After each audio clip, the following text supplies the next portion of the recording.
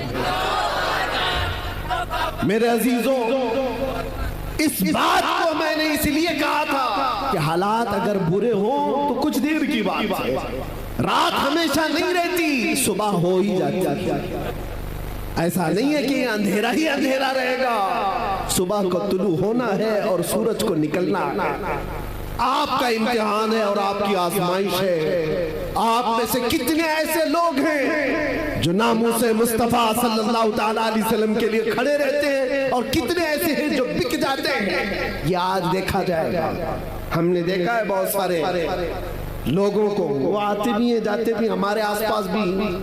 یہ وہ ہواؤں والے لوگ ہیں جن کو احمد علی صاحب ابھی کہہ کر کے گئے، کچھ لوگ وہ ہیں جو جی حضور سے آگے نہیں گئے، ان کی قسمت میں ہوگا۔ لیکن آپ ایک بات یاد رکھو، آپ نے اپنی جان اور اپنا ایمان رسول اللہ کو سمجھا ہے، تو اس بارے میں کسی سے سمجھوتا کرنے کی ضرورت نہیں ہے۔ اپنی آئیڈینٹیٹی کے ساتھ رہو، انشاءاللہ سب خیر ہوگا۔ اللہ قادر مطلق ہے، مالک الملک ذو الجلال والاکرام۔ بڑے سے بڑے آئے اس روئے زمین پر جنہوں نے خون کی ندیاں بہائی، بڑے سے بڑے ترم خاں آئے، لوگوں کی کھوپڑیوں سے مینار بنائے، لیکن کیا وہ ہمیشہ کے رہ گئے؟ ان کا بھی انجام خطرناک ہوا۔ فرعون بھی غرق ہوا ہے، نمرود بھی مر گیا ہے، کوئی باقی نہیں رہا۔ یونان و مصر و روما سب مٹ گئے جہاں سے، باقی مگر ہے اب تک نام و نشان ہمارا۔ توحید کی امانت سینوں میں ہے ہمارے، آسان نہیں مٹانا نام و نشان ہمارا۔ اور کچھ بات تو ہے کہ مٹتی نہیں ہستی ہماری، کچھ بات تو ہے کہ مٹتی نہیں ہستی ہماری، صدیوں رہا ہے دشمن دور زماں ہمارا۔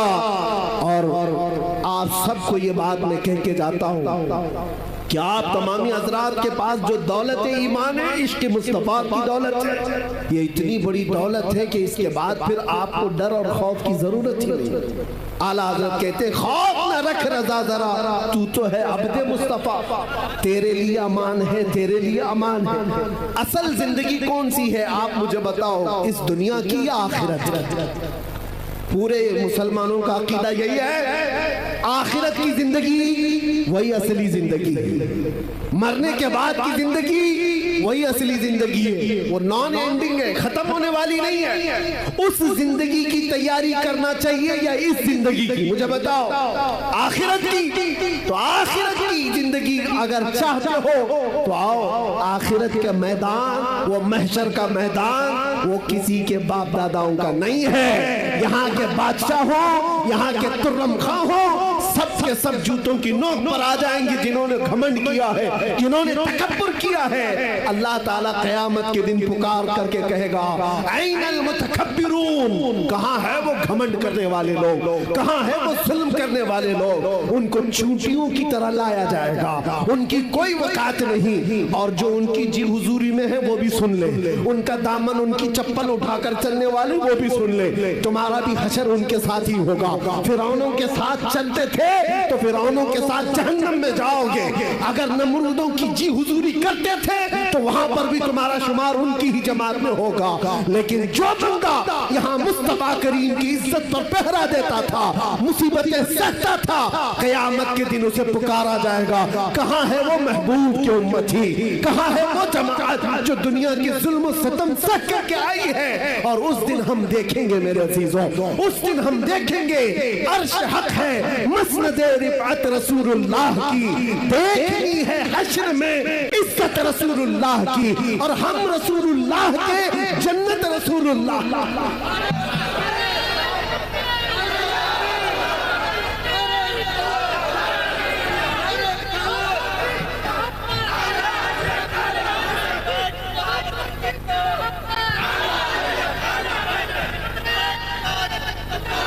میں یہ نہیں کہتا کہ یہاں کچھ بھی نہیں ہوگا، اللہ تبارک و تعالیٰ اگر یہاں مدد فرمائے تو پھر تم پر کوئی غالب بھی نہیں آئے۔ قرآن میں اللہ فرماتا ہے اِن يَنْصُرْكُمُ اللَّهُ فَلَا غَالِبَ لَكُمْ، اگر اللہ تمہاری مدد کرے تو کوئی بھی تم پر غلبہ نہیں حاصل کر سکے گا۔ وَإِن يَخْذُلْكُمْ فَمَنْ ذَا الَّذِي يَنْصُرُكُمْ مِنْ بَعْدِهِ، اور اگر اللہ تبارک و تعالیٰ تمہیں چھوڑ دے تو پھر اس کے بعد کوئی اور مدد بھی نہیں کر سکے گا۔ یہاں کی جو آدمی ہے مایوس نہ ہو، گھبراؤ مت، اللہ تعالیٰ نے جو وعدہ فرمایا ہے وہ برحق ہے۔ اگر تم آخرت کے لیے جیتے ہو تو پھر تمہاری زندگی کامیاب ہے، ڈرو مت، تھوڑی مصیبتیں سہ کر کے یہاں سے نکلنا ہی۔ آج یہ کل ہم رخت سفر باندھ لیں گے. کچھ وہ لوگ ہیں جو پچھلے سال تمہارے ساتھ تھے وہ آج جا چکے.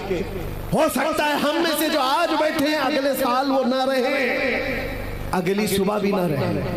کسی کا بھروسہ نہیں. ہم سب مسافر ہیں, چل رہے ہیں اور نکل جائیں گے. اگر آخرت کی زندگی ہمیشہ کی سمجھتے ہو, آخرت کا تصور تمہارے دل و دماغ پر حاوی ہے, تو پھر یہاں کی ان تمام چیزوں پر نظر مت رکھو کہ کیا جا رہا ہے یہاں پر. بس اپنا ایمان بچا کر کے رکھو, اور عزت تو اس دن دیکھنی ہے.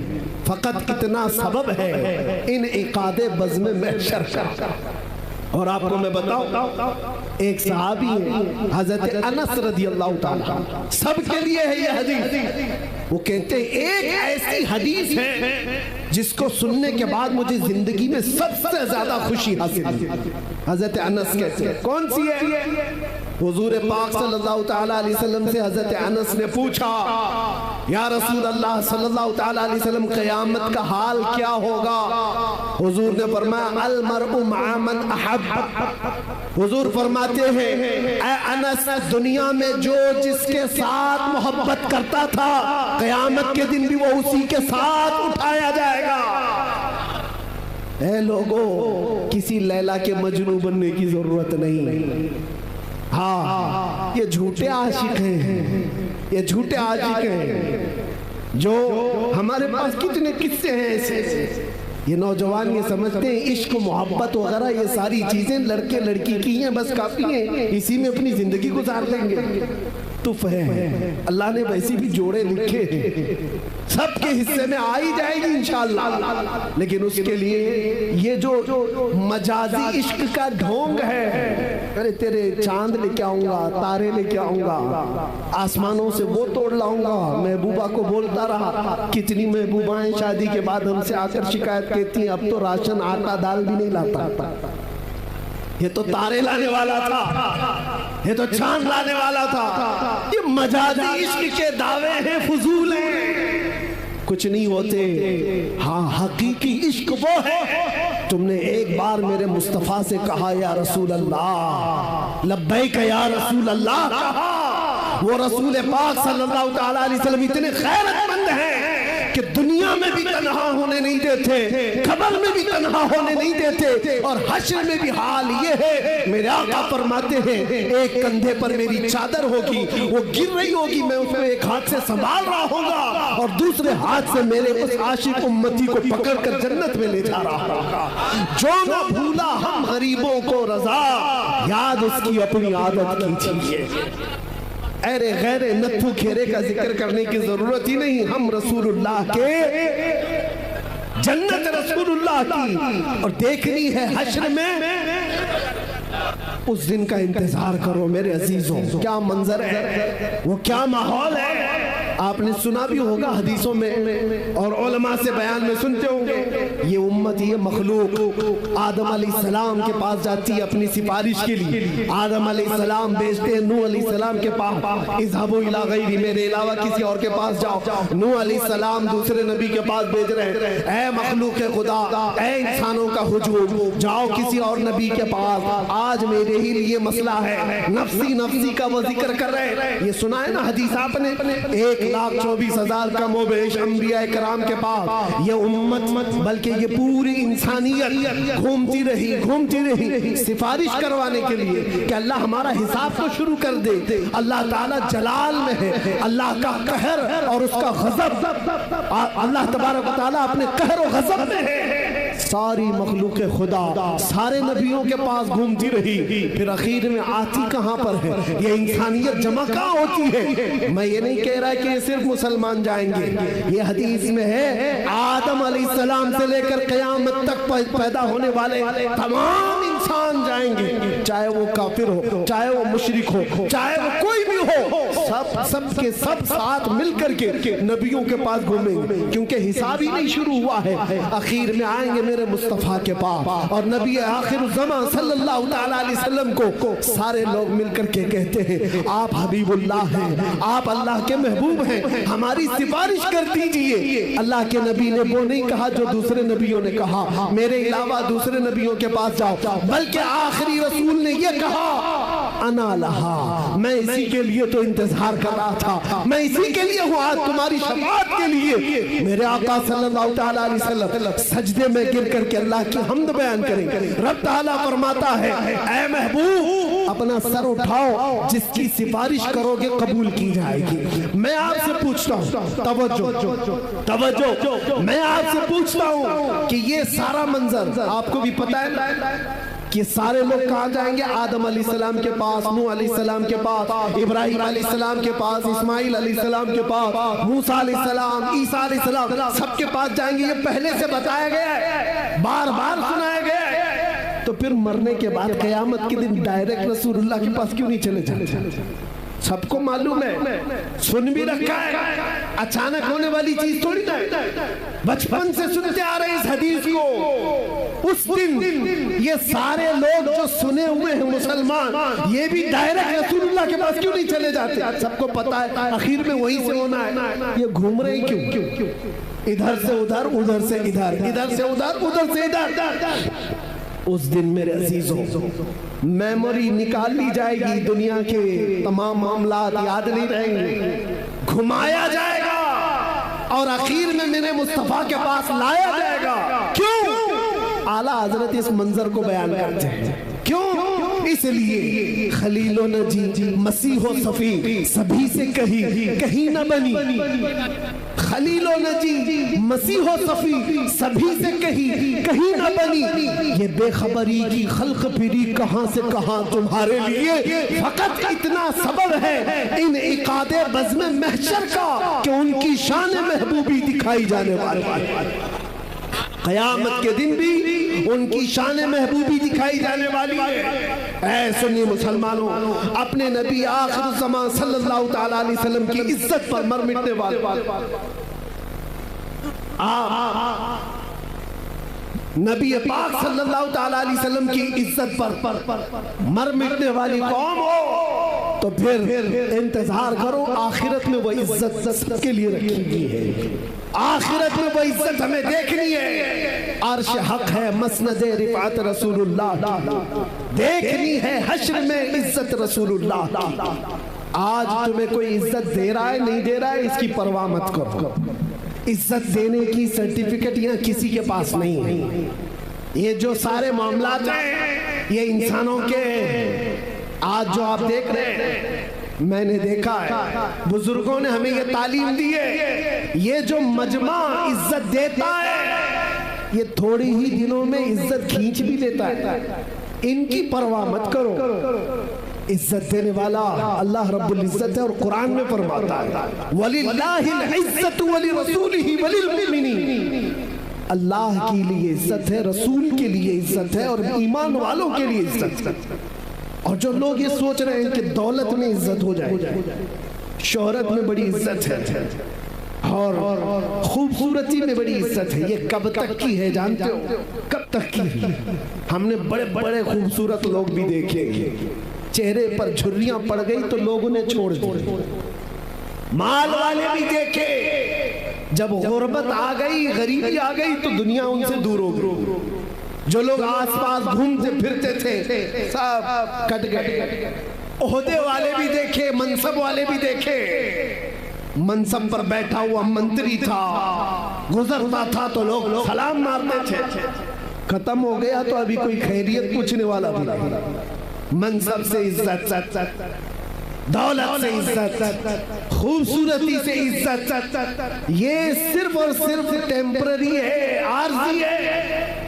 یہ دنیا کی تمام چیزیں ہم نے دیکھا ہے، جوانی پر، تمہاری طاقت پر جو عزت دے رہا ہے یہ صرف اور صرف تمہاری خام خیالی ہے، اس دھوکے میں مت آنا۔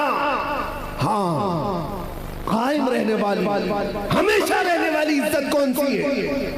وہ پاؤڈر لالی سے حاصل کی ہوئی نہیں، وہ دنیا کے جوتے سیدھے کر کے حاصل کی ہوئی نہیں، وہ دوسرے منصب حاصل کی ہوئی نہیں، وہ عزت ہمیشہ باقی رہتی ہے جو قدم مصطفیٰ سے ہو کر آتی ہے، میرے مصطفیٰ کی غلامی سے ہو کر کے جو آتی ہے وہ عزت ہمیشہ باقی رہتی ہے۔ یہی تو وجہ ہے کہ ہم نے دنیا میں دیکھا بوڑھا ہو جاتا آدمی تو اس کو سائیڈ کر دیتے لوگ، کہ چچا اب تمہارا کام نہیں ہے، تم بیٹھو، اب تو جوان لوگ کام کریں گے. بہت بوڑھا ہو گیا آدمی تو اسے تو فیصلوں میں نہیں لے رہے، مشورے میں نہیں لے رہے. ارے سنکی ہے، کچھ کا کچھ کہہ جائے گا. دنیا کا بڑھاپا اسے کمزور کر دیتا ہے، لوگوں سے دور کر دیتا ہے.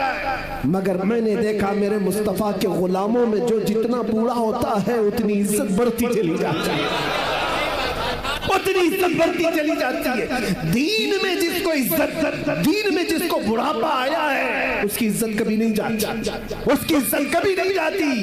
اسی لیے ہو سکتا ہے یہاں وہ آنکھیں ہوں گی جنہوں نے بریلی کے تاج الشریعہ کو دیکھا ہوگا.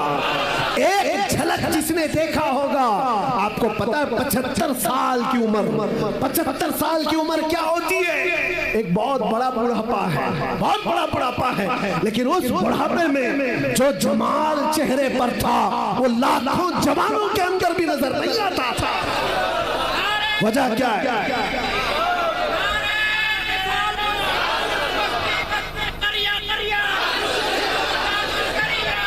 آج بھی میرے عزیزوں وہ بڑھاپے ہم نے دیکھے ہیں، دوسرے بڑھاپے اور ہیں جہاں لوگ بھول جایا کرتے ہیں. لوگ ان کو سنکی بابا کہہ کر کے ہٹا دیتے ہیں، لوگ ان کو مجلسوں میں بیٹھاتے نہیں. لیکن ایک بڑھاپا وہ ہے جو دین پر آیا ہے، میرے مصطفیٰ کے نام پر آیا ہے. وہ جتنا بڑھتا جاتا ہے عزت بڑھتی چلی جاتی ہے. ہم نے ایسے کتنے علماء مشائخ کو دیکھا، آج بھی بڑے مشائخ موجود ہیں. محدث کبیر کی زندگی کو دیکھو، 90 سال سے تجاوز کر گئی ہے عمر، لیکن کوئی کہتا ہے میرے عزیزو آج بھی ایک جھلک دیکھنے کو لوگ بےتاب رہتے ہیں، بے قرار رہتے ہیں. ہزاروں علماء جن کے سامنے اپنے سر خم کر دیتے ہیں. وجہ کیا ہے؟ یہ بڑھاپا دنیا کی چاپلوسی میں ملا ہوا نہیں ہے، یہ حدیث رسول کی نسبت سے ملا ہوا ہے. یہ عمر مصطفیٰ کریم کی غلامی میں ملی ہوئی ہے. اسی لیے آپ سب سے بھی ایک بات ہی کہوں گا اور میں اپنی تقریر یہاں پر ختم کرتا ہوں. ادھر ادھر کہاں جہاں جہاں من کرے ڈھونڈ کر کے واپس آ جانا. زندگی بھر چھان مار کر کے وہ عزت نہ لا پاؤ گے جو آمینہ کے لال کے دربار میں ایک دن کی زندگی میں مل جائے گی. اسی لیے ہزاروں دن بھی اگر تمہیں ملے دنیا کی غلامی میں، ہزاروں دن کی غلامی تمہیں وہ عزت نہیں دے سکتی جو میرے مصطفیٰ کے ناموس پر ایک منٹ کی زندگی عطا کر سکتی ہے. ہمارے پاس آج کیا ہے؟ دنیا ہمیں چاہتی کیوں ہے؟ یہ سمڈے گا، یہ جھارکھنڈ، یہ بنگال، کوئی علاقہ بچا نہیں جہاں میں گیا نہیں. سارے علاقوں کو دیکھا، ٹوٹ کر کے جو لوگ چاہتے ہیں وہ اس لیے نہیں کہ ہماری پارٹی کا نیتا آیا ہے یا کسی جگہ کا امیر آیا ہے یا کسی جگہ کا بڑا آدمی آیا ہے. نہیں، دنیا صرف اور صرف ہم سے محبت اس لیے کرتی ہے جب تک بکے نہ تھے تو کوئی پوچھتا نہ تھا یا رسول اللہ تم نے خرید کر ہمیں انمول کر دیا.